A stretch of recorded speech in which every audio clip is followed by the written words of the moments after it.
दोस्तों, किसी के भी मन की बातें जानने के लिए तीन तरीके होते हैं, लेकिन इन तीनों तरीकों को समझना अति आवश्यक है।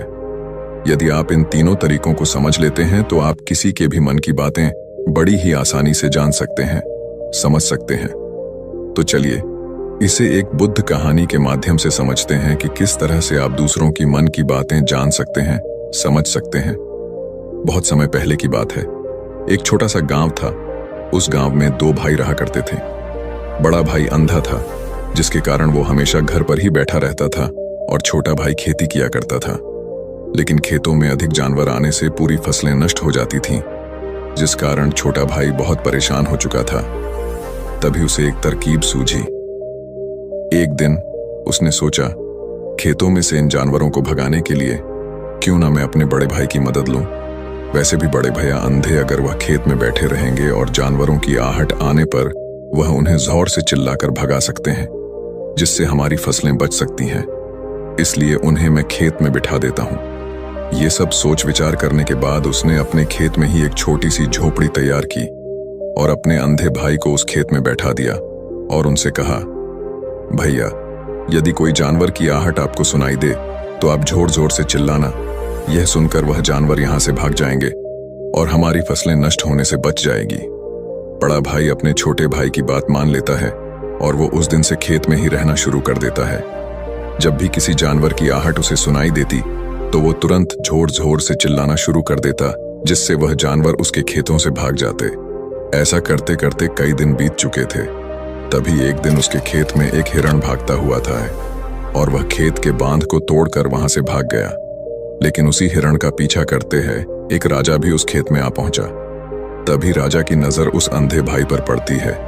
राजा उस व्यक्ति से कहता है, देखो, मैं यहाँ पर एक जानवर का पीछा करते हुए आया हूँ। क्या तुमने उस जानवर को यहाँ पर देखा है? इस पर वो व्यक्ति कहता है राजन, मैं तो अंधा हूँ। मैं भला किसी जानवर को कैसे देख सकता हूँ? लेकिन मैं आपको इतना जरूर बता सकता हूँ कि जो जानवर मेरे खेतों से होकर भागा है वह आपके लायक नहीं है। आप उसके पीछे अपना समय यूं ही व्यस्त कर रहे हैं। राजा उस अंधे व्यक्ति की बात सुनकर बड़ा अचरज में पड़ गया। वो ये सोचने लगा कि आखिर यह तो अंधा है, फिर इसे कैसे पता कि जिसे हिरण को मैं तलाश रहा हूं वह हिरण मेरे लायक है ही नहीं। ये अंधा व्यक्ति मुझे कैसे बता सकता है? तभी राजा उस अंधे व्यक्ति से कहता है, कहीं तुम मुझसे झूठ तो नहीं कह रहे हैं? एक तरफ तुम ये कहते हो कि तुम अंधे हो और दूसरी तरफ तुम ये भी कह रहे हो कि जो जानवर यहां से भागा है वो मेरे लायक नहीं है।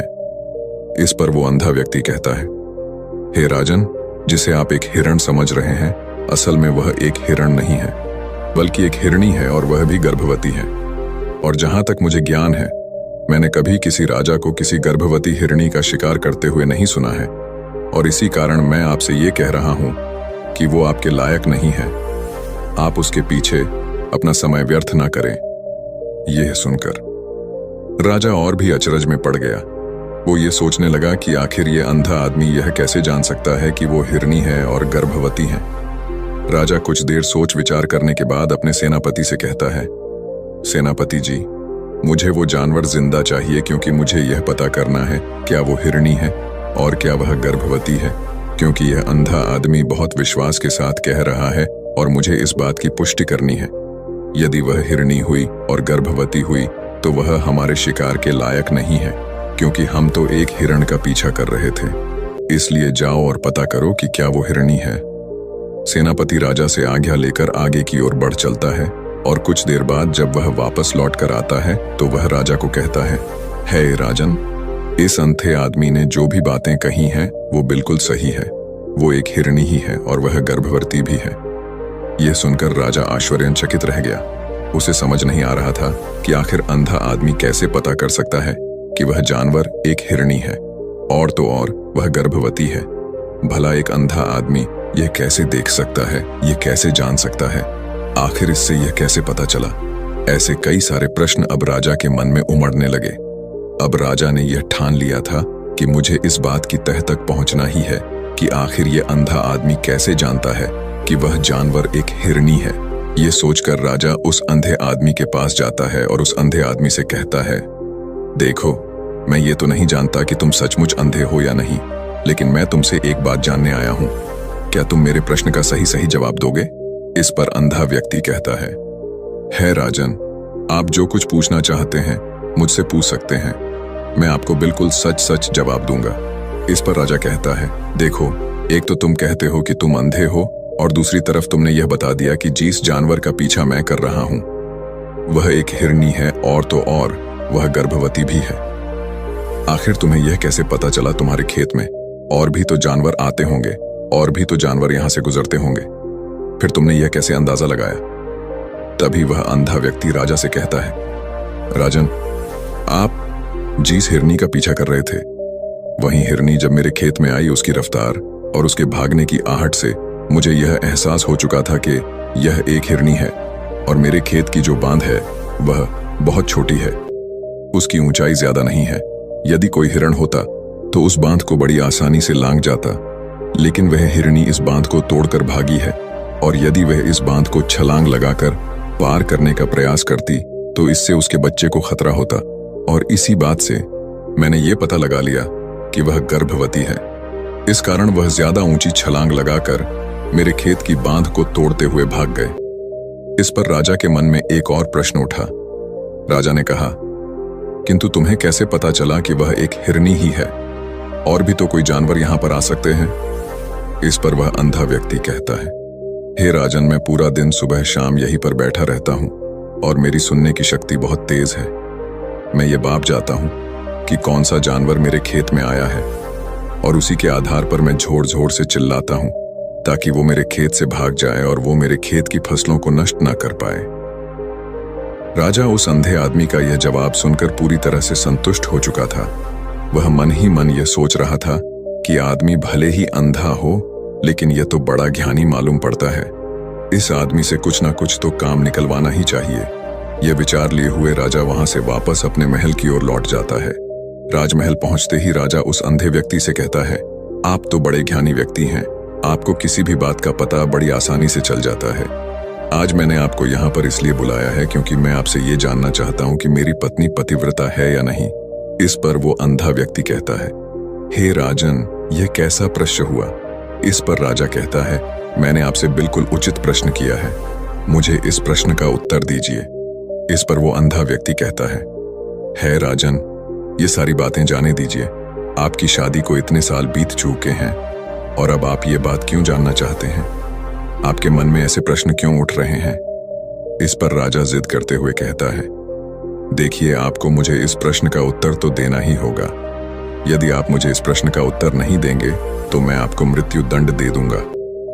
राजा के मुख से यह बात सुनकर वह अंधा व्यक्ति कहता है राजन, यदि आप इस प्रश्न का उत्तर चाहते हैं तो उसके लिए आपको मेरा एक काम करना होगा। राजा कहता है, बोलो, मुझे क्या काम करना होगा?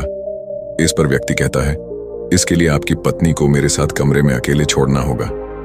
उस अंधे व्यक्ति की यह बात सुनकर राजा पहले तो क्रोधित हो जाता है, लेकिन फिर कुछ सोच विचार करने के बाद वह उस व्यक्ति की बात मान लेता है और अपने सेनापति को आदेश देता है, सेनापति जी, इस व्यक्ति को और मेरी पत्नी को एक कमरे में कुछ देर के लिए अकेला छोड़ दें। सेनापति बिल्कुल वैसा ही करता है। अब राजा की पत्नी और अंधा आदमी एक कमरे में बंद हो चुके होते हैं। तभी वो अंधा आदमी राजा की पत्नी से कहता है, मुझे आपको छूना है। इस बात पर रानी अत्यधिक क्रोधित हो जाती है और उस अंधे आदमी को वो पकड़ पकड़ कर पीटने लगती है, कभी हाथों से तो कभी लातों से तो कभी पटक पटक कर। इस तरह से उन्होंने उस अंधे आदमी की खूब पिटाई की। उसके बाद किसी तरह से वह अंधा आदमी अपनी जान बचाकर वहां से भाग निकलता है और वह राजा जा के पास पहुंचता है और वह राजा से कहता है, हे राजन, आपकी पत्नी पतिव्रता नहीं है। यह बात सुनकर राजा अत्यधिक क्रोधित हो उठता है और राजा अपनी तलवार निकालकर सीधा अपनी पत्नी की ओर जाता है और क्रोधित होकर वह अपनी रानी से कहता है, रानी जी, आज मैं जो भी सवाल आपसे करने वाला हो उसका मुझे सच सच जवाब दीजिएगा, और यदि आपने एक शब्द भी झूठ कहा तो मैं आपका अभी के अभी सर धड़ से अलग कर दूंगा, तभी आगे बढ़े। राजा कहता है, मुझे बताइए, क्या आप पतिव्रता हैं या नहीं? इस पर रानी कहती है राजन, आप भले ही मुझे जान से मरवा दीजिए, लेकिन मैं पतिव्रता नहीं हूं। राजा यह बात सुनकर बहुत खुश हुआ, क्योंकि उस अंधे आदमी ने जो भी कहा था वह बिल्कुल सच था। यह बात सुनकर तुरंत ही राजा उस आदमी के पास पहुंचता है और आकर उस अंधे आदमी से कहता है, तुम्हें कैसे पता चला कि मेरी पत्नी पतिव्रता नहीं है? इस पर वह अंधा आदमी कहता है, हे राजन, बड़ी सीधी सी बात है। मैंने तो आपकी पत्नी से बस इतना ही कहा था कि मुझे आपको छूना है। और इस बात पर वह इतना क्रोधित हो उठी कि उन्होंने गुस्से में आकर मुझे लात घूंसों से पीटना शुरू कर दिया। और भला कोई औरत किसी और मर्द को कैसे छू सकती है? लेकिन उन्होंने ना आप देखा न ताव, बस लात घूंसे मुझ पर बरसाने शुरू कर दिए। वह भी तो एक छूना ही हुआ, और एक पतिव्रता नारी कभी भी पराये मर्द को नहीं छूती। जब मैंने उसे छूने के लिए कहा था तो वह उस वक्त मुझे मना कर सकती थी, लेकिन उन्होंने तो मुझे पीटना शुरू कर दिया और देखते ही देखते उन्होंने मेरे पूरे शरीर को छू लिया। अब आप ही बताइए, ऐसी स्त्री भला पतिव्रता कैसे हो सकती है? इस पर राजा कहता है, तुम तो बड़े ज्ञानी मालूम पड़ते हो। अच्छा ठीक है, चलो तुम मेरे एक प्रश्न का और जवाब दो। यदि तुमने मुझे इस प्रश्न का सही सही जवाब दे दिया तो मैं तुम्हें यहां से जाने दूंगा। आगे राजा उस अंधे आदमी से कहता है कि तुम मुझे यह बताओ, क्या मैं सच में अपने पिताजी का ही बेटा हूं या फिर किसी और का? इस पर वह अंधा भी कहता है, हे राजन, इस बात से आपका क्या लेना देना? आप किसी की भी औलाद हो, आखिर आप हैं तो इस राज्य के राजा, इसलिए इस प्रश्न को जाने दीजिए। लेकिन राजा कहता है, नहीं नहीं, मुझे इस प्रश्न का सही सही जवाब चाहिए, अन्यथा यह प्रश्न मुझे हमेशा परेशान करता रहेगा। इसलिए मैं इसका सही सही जवाब जानना चाहता। यदि तुम इसका सही सही जवाब दे देते हो तो तुम यहां से जा सकते हो, मैं तुम्हें नहीं रोकूंगा। इस पर वह अंधा आदमी कहता है, हे राजन, इसके लिए तो मुझे आपके मां के पास भी जाने की कोई आवश्यकता नहीं है।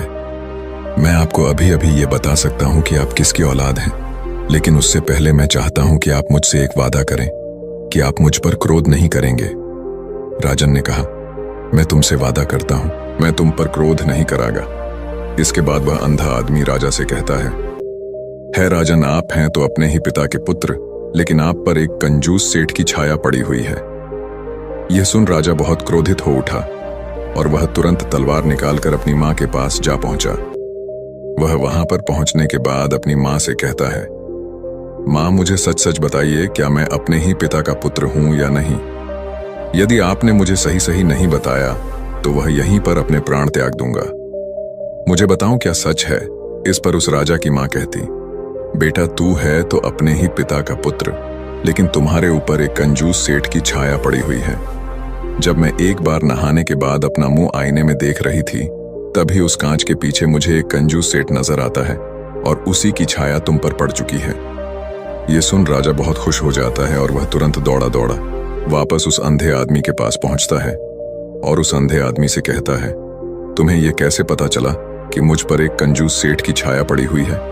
इस पर वह आदमी कहता है राजन, आपने मुझसे कई सारे सवाल पूछे जिनका जवाब मैंने आपको सही सही दिया है। यदि कोई और राजा होता तो मुझे इसके बदले में ढेरों सारे इनाम मिल चुके होते, लेकिन अब तक आपने एक फूटी कौड़ी तक नहीं दी है। इस बात से ही मैंने अंदाजा लगा लिया था कि आप बहुत कंजूस हो। ये बात सुनकर राजा झकझोर से हंसने लगा और कहता है कि आप जो भी मांगेंगे वह मैं आपको अवश्य दूंगा, लेकिन मुझे यह बताओ कि तुम्हें कैसे पता चल जाता है कि कौन सी बात सही है और कौन सी गलत? तुम किसी भी बात का इतना सटीक और सही जवाब कैसे दे पाते हो? इस पर वह अंधा आदमी कहता है, हे राजन, मैं तो वैसे ही अंधा हूं। यदि मेरी आंखें होती तो मैं किसी की भी मन की बातें बड़ी सरलता से जान लेता। मन की एक भाषा होती है और यह भाषा मनुष्य के शरीर के व्यवहार के रूप में देखी जा सकती है। उसकी आंखों से, उसके होठों से, उसके काम करने के तरीके से, उसकी क्रियाओं से पता किया जा सकता है कि उसके मन में क्या चल रहा है। उसके आधार पर हम किसी के भी मन की बातें जान सकते हैं, लेकिन मैं तो अंधा हूं, मैं देख नहीं सकता, इसलिए मैं क्रियाओं से देखता हूं। यदि मुझे कोई बात जाननी हो तो अगले आदमी को कुछ काम देना पड़ता है, जिस पर वह व्यक्ति किस प्रकार काम करता है, किस तरीके से इस काम को करता है, उसके आधार पर ही मैं यह पता कर पाता हूं कि उसके मन में क्या चल रहा है। तभी वह राजा कहता है, तो क्या इसका अर्थ यह हुआ कि मैं भी किसी के मन की बातें जान सकता हूं? इस पर वह अंधा आदमी कहता है, हे राजन, अवश्य आप भी किसी भी व्यक्ति के मन की बात जान सकते हैं, किंतु उससे पहले आपको अपने ऊपर काम करना होगा। और वह काम है अपने मन को शांत कर, अपने मन को वर्तमान में लाना, जिसके लिए मैं आज आपको 3 तरीके बताने वाला। और ये तीनों ही तरीके बड़े ही आसान और सरल हैं। किंतु हे राजन, उससे पहले आपको एक काम करना होगा, अपने मन को एकाग्र करना हो। जब हम अपने मन को एकाग्र करते हैं, अपने मन को वर्तमान में लाते हैं, तो हम दूसरे के मन की बात जान सकते हैं, क्योंकि वह आदमी अरबी भी अपने मन में वर्तमान में ही सोच रहा है और हमें भी मन को वर्तमान में ही लाना होगा, तभी हम उसके मन की बातें जान सकते हैं। यदि हम अतीत में हुई घटनाओं के बारे में सोच रहे हैं, तो वह जो अगला आदमी वर्तमान में सोच रहा है, वर्तमान में अपने मन में बात कर रहा है, वह हम कैसे जान पाएंगे?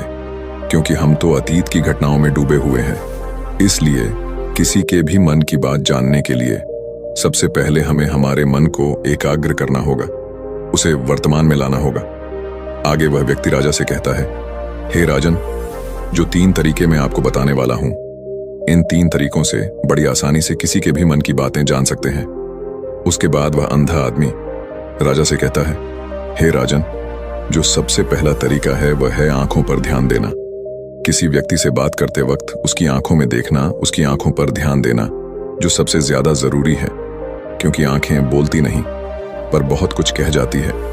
यदि हम किसी व्यक्ति की आंखों के इशारों को समझना सीख जाए, हम यह जान पाएंगे कि व्यक्ति के दिमाग में क्या चल रहा है, वो क्या सोच रहा और अभी वह क्या करने वाला।